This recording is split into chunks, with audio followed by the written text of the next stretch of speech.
आप सभी को नमस्कार, जय हिंद, वंदे मातरम। आप सभी का एक बार फिर से बहुत बहुत स्वागत है आपके हमारे यूट्यूब चैनल जॉब्सफोर में। और इस वीडियो में हम लोग बात करेंगे एनसीईआरटी की जो क्लासेस चल रही हैं, ये उसका चैप्टर नंबर 8 है। और आज ये जियोग्राफी है ना, जियोग्राफी पोर्शन का ये आज अंतिम पार्ट है। इसके बाद हम लोग चालू करेंगे इंडियन हिस्ट्री का, है ना, क्लास 6 का हिस्ट्री के बारे में पढ़ेंगे। तो आज ये अंतिम चैप्टर हो जाता है, अंतिम टॉपिक हो जाता है। और टॉपिक का नाम यहाँ पे आप लोग पढ़ सकते हैं भारत, जिसमें हम लोग कवर करेंगे जलवायु, वनस्पति और वन्य प्राणी। तो ये चीज़ें आज हम इस वीडियो के माध्यम से देखेंगे। और जितने भी एमसीक्यू इस चैप्टर से बन सकते थे, इंपॉर्टेंट एमसीक्यू बन सकते थे आपके परीक्षा के पर्पज़ से, उद्देश्य से, वो सारे इस वीडियो के माध्यम से मैंने वो कवर किया और आप तक शेयर कर रहा हूँ। उम्मीद है आप सभी को ये सारा चीज़ पसंद आएगा, तो वीडियो के एंड तक ज़रूर देख लेना। अगर आप किसी भी एग्ज़ाम की तैयारी करें, जैसे आपका एसएससी हो गया या फिर बैंक हो गया, है ना, या फिर रेलवे का ही आप लोग क्यों ना तैयारी कर रहे हो और एक सही वॉचमैन की तैयारी कर रहे हो, तब तो आपके लिए बहुत ज़्यादा हेल्पफुल रहने वाला है। तो इस वीडियो को ज़रूर देखिएगा। बिल्कुल जैसे परीक्षा में पूछा जाता है, बिल्कुल उसी पैटर्न पे आधारित रहता है ये वीडियो। तो इस वीडियो को ज़रूर देखिएगा और हो सके तो शेयर ज़रूर कर सकते हैं। तो पहला क्वेश्चन यहाँ पे बढ़ते हैं फटाफट कि प्रवासी पक्षी हमारे देश में कौन से मौसम में आते हैं। Migratory birds come to our country in the following season. तो इसका सही आंसर हो जाएगा option number C is the correct answer. यानी कि भारत में अधिकतर जो प्रवासी पक्षी होते हैं वो शीत ऋतु में आते हैं, यानी कि विंटर के समय पे आते हैं। अब यहाँ पे क्वेश्चन नंबर सेकंड है। क्वेश्चन नंबर सेकंड क्या पूछ रहा है कि मोटे तौर पर भारत की जलवायु क्या है ना, broadly the climates of India. तो इसका सही आंसर क्या हो जाएगा, इसका सही आंसर तो क्वेश्चन नंबर सेकंड का सही आंसर हो जाएगा option number B is the correct answer. यानी कि भारत की जलवायु कैसी है, मतलब मानसूनी है। यहाँ पे जो वर्षा होती है वो मानसूनी होती है। अब यहाँ पे क्वेश्चन नंबर यहाँ पे थर्ड है। क्वेश्चन नंबर यहाँ पे थर्ड क्या पूछ रहा है कि निम्न स्थान पर अत्यधिक ठंड पड़ती है। निम्न स्थान पर मतलब यहाँ पे दिए गए ऑप्शन में से आपको बताने की कौन सा स्थान है जहाँ पर ठंड अधिक पड़ती है। इंग्लिश में आपको पढ़ के सुना देता हूँ। It is extremely cold at the following places. तो इसका सही आंसर हो जाएगा option number A is the correct answer. यानी कि भारत में जो द्रास स्थान है ना, जो कि कहाँ पे मिलेगा आपको, जे एंड के, यानी कि जम्मू एंड कश्मीर में आपको मिलेगा ये शहर। तो भारत में जो द्रास स्थान है वहाँ पर सबसे अत्यधिक मात्रा में ठंड पड़ती है। और जो बीकानेर और जैसलमेर, ये दो स्थान है जहाँ पे आपको क्या है, सबसे ज़्यादा हाईएस्ट गर्मी आपको झेलना पड़ेगा जब कभी आप यहाँ पे जाएँ। उसके बाद क्वेश्चन नंबर फोर्थ है। क्वेश्चन नंबर फोर्थ क्या पूछ रहा है देख लेते हैं। विश्व में सबसे अधिक वर्षा वाला स्थान मौसीनराम निम्न राज्य में स्थित है।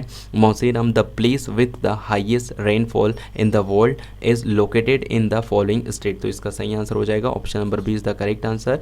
यानी कि मौसीनराम भारत के मेघालय में स्थित है। आगे बढ़ते हुए क्वेश्चन नंबर फिफ्थ देख लेते हैं। क्वेश्चन नंबर फिफ्थ है हमारा, देश के शुष्क भागों में, शुष्क भाग कहने का मतलब है जहाँ पे बहुत अधिक गर्मी पड़ती है ना, तो देश के शुष्क भागों में पाई जाने वाली वनस्पतियों का प्रमुख पेड़ कौन सा है ना। तो इसका सही आंसर मतलब विधा देख लेते हैं। The main tree of vegetation, है ना, vegetation found in the dry parts of the country is. तो इसका सही आंसर हो जाएगा option number B, option number D is the correct answer. यानी कि उपरोक्त सभी, यानी कि देखिए कीकर हो गया, खैर हो गया, बबूल हो गए, ये ऐसे पौधे हैं जहाँ पे शुष्क, जहाँ पे गर्मी ज़्यादा पड़ती है ना, तो ये पौधे वहाँ पर उगते हैं, है ना। आई होप आप सभी इसको नोट कर पा रहे होंगे और इस चीज़ को अच्छे से समझ पा रहे होंगे। आगे बढ़ते हैं। यहाँ पे क्वेश्चन नंबर सिक्स है। क्वेश्चन नंबर सिक्स क्या पूछ रहा है कि निम्न प्रजाति शंकुधारी नहीं है। The following species are not conifers, है ना, कॉनिफर्स। तो इसका सही आंसर हो जाएगा option number A is the correct answer. यानी कि ब्यूटी या फिर सुंदरी, है ना, जो सुंदरी प्रजाति के पौधे होते हैं वो शंकुधारी नहीं होते हैं। आगे बढ़ते हैं। यहाँ पे क्वेश्चन नंबर सेवन्थ है। क्वेश्चन नंबर सेवन क्या पूछ रहा है देख लेते हैं। निम्न वन खारे पानी में भी जीवित रह सकते हैं, है ना। The following forest can survive even the salt water. तो इसका सही आंसर क्या हो जाएगा, तो इसका सही आंसर हो जाएगा option number C is the correct answer. यानी कि मैंग्रोव। ओके, सो यहाँ पे क्वेश्चन नंबर एट्थ, देखिए एट्थ और नाइन्थ को मैं आप लोगों के लिए छोड़ रहा हूँ। आप कवर करना चाहते हैं तो कवर कर सकते हैं, बहुत ईजी क्वेश्चन है। तो डायरेक्टली हम लोग टेंथ में आते हैं। क्वेश्चन नंबर टेंथ है, वायुमंडल में दिन प्रतिदिन होने वाले परिवर्तन को क्या कहते हैं। What is the day to day change in the atmosphere called. तो इसका सही आंसर क्या हो जाएगा, तो दिन प्रतिदिन जो होने वाला परिवर्तन, जो दिन प्रतिदिन वायुमंडल में परिवर्तन होता है उसको हम लोग क्या कहते हैं, उसको हम लोग बोलते हैं मौसम। ठीक है, तो मौसम के परिभाषा आप लोग समझ सकते हैं। वायुमंडल में होने वाला दिन प्रतिदिन परिवर्तन क्या कहलाता है, मौसम कहलाता है, यानी कि वेदर कहलाता है। उसके बाद देख लेते हैं ऑप्शन नंबर क्वेश्चन नंबर 11 है, मौसम के कौन से तत्व होते हैं, मौसम के कौन से तत्व होते हैं, what are the elements of weather. तो इसका सही आंसर क्या हो जाएगा, option number D is the correct answer, यानी कि मौसम का मतलब मौसम के तत्व होते हैं, तापमान होता है, सौर विकिरण होता है, वर्षा होता है। तो इस प्रकार से तीनों जो है मौसम के तत्व हो जाते हैं।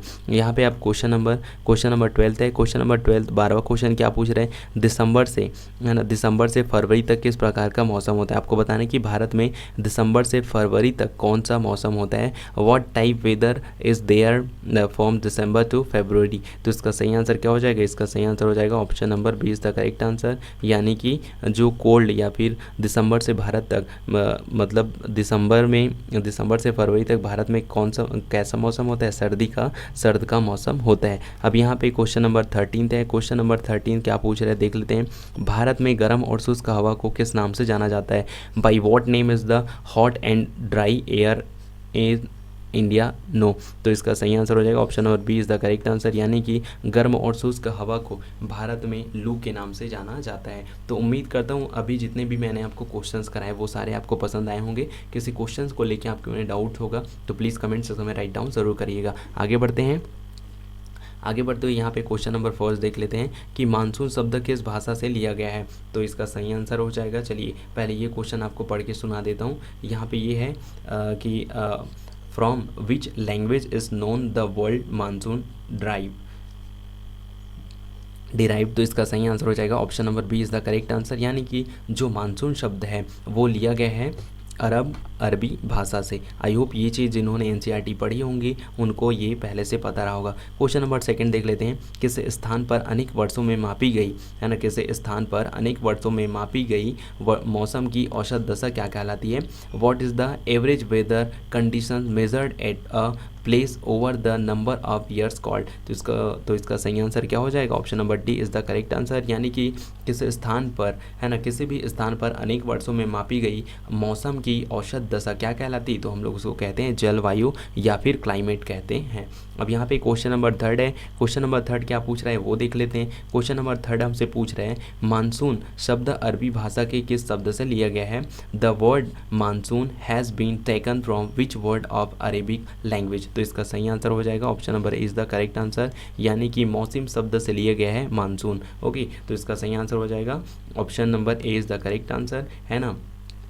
आगे बढ़ते हैं यहाँ पे क्वेश्चन नंबर 4 देख लेते हैं कि भारत में कृषि किस पर निर्भर है, on what is agriculture depended in India. तो इसका सही आंसर हो जाएगा ऑप्शन नंबर तो देखिए क्या बोल रहा है, भारत में कृषि किस पर निर्भर है, तो भारत में जो कृषि है वो निर्भर करती है वर्षा पे, है ना। और हमारे में क्या है, हमारे जो भारत है उसमें कौन सी होती है, मानसूनी वर्षा होती है, इसलिए भारत में जो कृषि है वो निर्भर करता है वर्षा पर। ओके, तो आई होप इस क्वेश्चन को लेकर आपके मन में कोई भी प्रकार का और डाउट वगैरह नहीं होगा।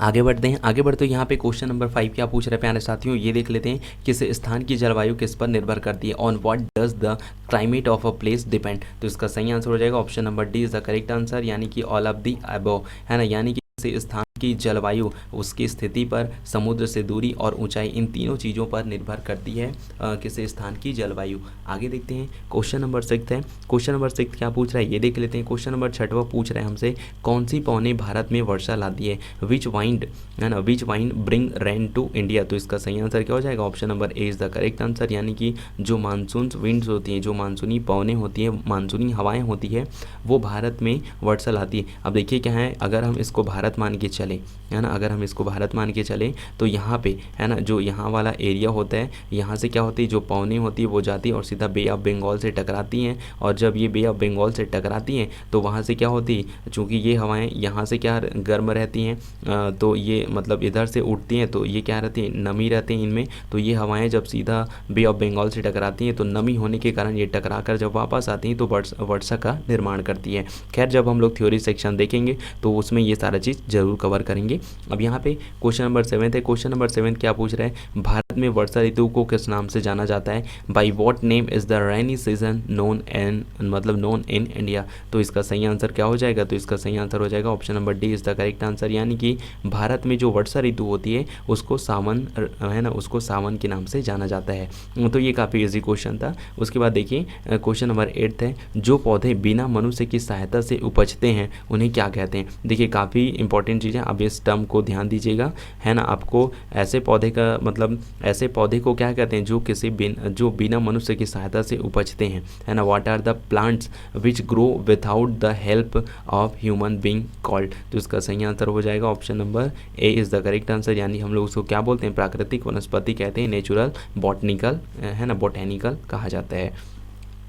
क्वेश्चन नंबर 9 है ना, प्रश्न 9वां है, पूछ रहा है जिस क्षेत्र में वर्षा अधिक होती है वहाँ किस प्रकार की वनस्पति पाई जाती है? What type of vegetation is found in the area where the, है ना, where there is more rainfall? तो इसका सही आंसर हो जाएगा option number C is the correct answer, है ना। है ना, एवरग्रीन फॉरेस्ट पाया जाता है, सदाबहार वन पाया जाता है। आप सभी समझ सकते हैं जहाँ पे कंटिन्यू वर्षा हो रही है वहाँ पे क्या है, पौधे तो कंटिन्यू उगते रहेंगे, तो इसलिए वहाँ पे क्या रहेगा, वहाँ पे हमेशा साल भर जो नमी बरकरार रहेगी, जिसके कारण वहाँ पे जो पौधे पाए जाएंगे उनके पत्ते कभी झड़ेंगे नहीं, तो वहाँ पे कैसा वन का निर्माण हो जाएगा, वहाँ पे सदाबहार वन विकसित हो जाएगा। अब यहाँ पे अगला है क्वेश्चन नंबर 10 है। क्वेश्चन नंबर 10 क्या पूछ रहे हैं, देश के शुष्क भागों में किस प्रकार की वनस्पति पाई जाती है? What type are vegetation is found in the dry parts of the country? तो इसका सही आंसर क्या हो जाएगा? Option number A is the correct answer, यानी कि जहाँ पे पानी कभी कभार गिरता है, साल भर में बहुत कम ही वर्षा होती है, नहीं के बराबर जहाँ पे वर्षा होती है, और जहाँ पे गर्मी साल भर पड़ती है, उस स्थान पर क्या होंगी, वहाँ पर जो पौधों का विकास होगा वहाँ पे कटीली झाड़ियाँ ही पौधा होंगी, क्योंकि जो पत्ते होंगे वो कभी साल भर पौधे में लग नहीं पाएंगे, और जो पौधे होंगे वो पानी का मतलब बचाव करने के लिए, स्टोर करने के लिए कांटों के रूप में कन्वर्ट हो जाएंगे, इसलिए वहाँ पे जो पौधे पाए जाएंगे वो कैसी होंगी, कटीली झाड़ियों के रूप में विकसित होंगी। ओके, तो आई होप ये जो चीज़ है वो आपको समझ आया होगा। अब आगे बढ़ते हैं, आगे बढ़ते हुए देखते हैं क्वेश्चन नंबर 11वां क्या पूछ रहा है। क्वेश्चन नंबर 11वां पूछ रहा है हमसे, यहाँ पे आप लोग पढ़ सकते हैं, उष्णकटिबंधीय वर्षा वन को दूसरे किस नाम से जाना जाता है ना। आपको बताना है कि by what other name is tropical rain forest known. तो देखिए मैं चाहूँगा कि आप इसका आंसर ज़रूर कमेंट सेक्शन में राइट डाउन ज़रूर करें, क्योंकि क्वेश्चन है ना, क्योंकि क्वेश्चन जो है काफ़ी इजी है। आई होप, मैं चाहता हूँ कि इसका आंसर आप लोग ज़रूर करिए। खैर अगर आपसे नहीं होगा तो मैं उसके लिए तो हूँ ही, आप लोग लेकिन इस वीडियो को यहाँ तक देखें तो प्लीज़ इसका जो आंसर है वो ज़रूर देने का प्रयास करेंगे। काफ़ी इजी क्वेश्चन है ना। अब यहाँ पे देख लेते हैं क्वेश्चन नंबर 12 है। क्वेश्चन नंबर 12 हमसे पूछ रहा है वनों से हमें क्या क्या प्राप्त होता है? What do we get from forest? तो इसका सही आंसर हो जाएगा option number D is the correct answer, यानी कि ऑल ऑफ दी एबो, यानी कि ईंधन, लकड़ी और चारा, जड़ी बूटियाँ, ये सारी चीज़ें हमें वनों से